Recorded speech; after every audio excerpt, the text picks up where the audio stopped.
Hello. Today I'm going to read you day 4 from the Position of Your Heart and the Healing of a Nation.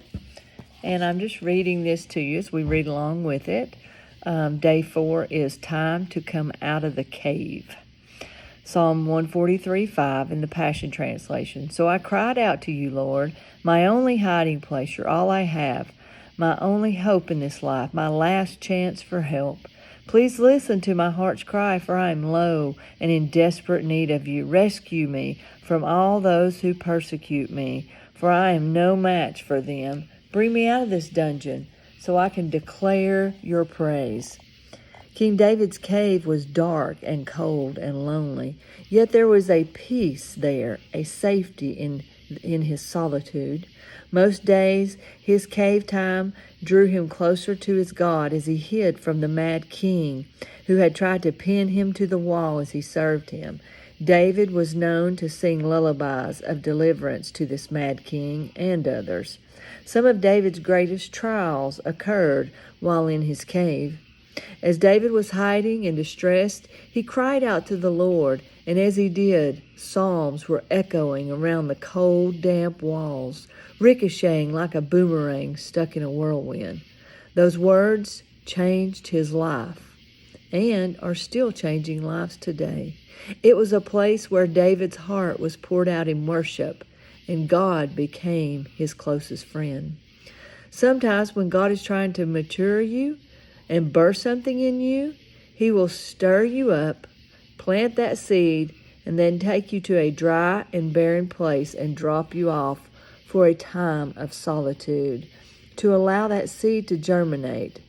God once told me, I called you alone, I saved you alone, and now you need to learn to be alone with me.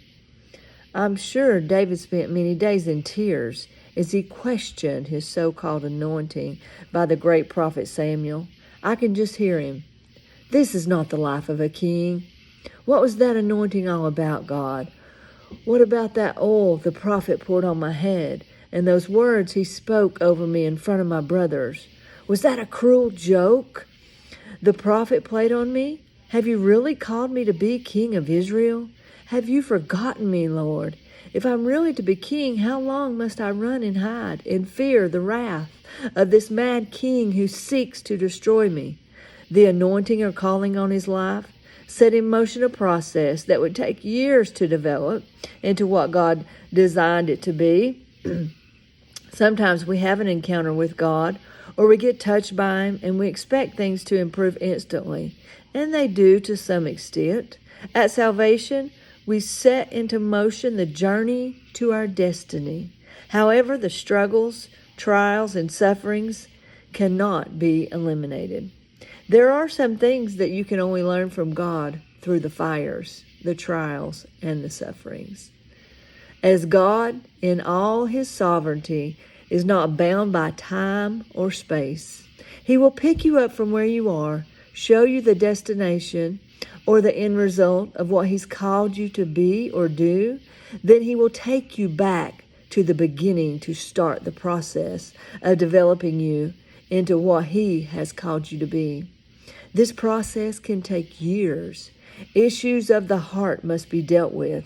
He also works on developing our character, our skills, and our confidence. He usually has to convince us that it's really what he wants from us. Doubt and unbelief have to go. It can be challenging as God never calls you to do something that you have already mastered on your own. Some call it the wilderness or the threshing floor, but either way, it's part of the process.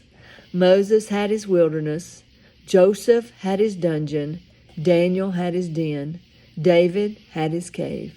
We all have our secret place where God takes us in order to develop something in us that needs some incubation time, that requires God to jealously brood over us in order to birth what he has placed inside us. David's cave became the school of the mighty men. It was a place of deep communion with God and where broken men were made whole. It was a place of maturing and developing them into who God of all creation had already destined them to be. Everybody needs some cave time. We may prefer the sunshine, but from time to time, we get the cave instead. The cave represents a place of dying to self, a place of testing, isolation, and separation. In the cave, it's only you and God. You become totally dependent on the Lord for all your needs. It's a place of humbling and maturing. Actually, God does some of His best work in caves.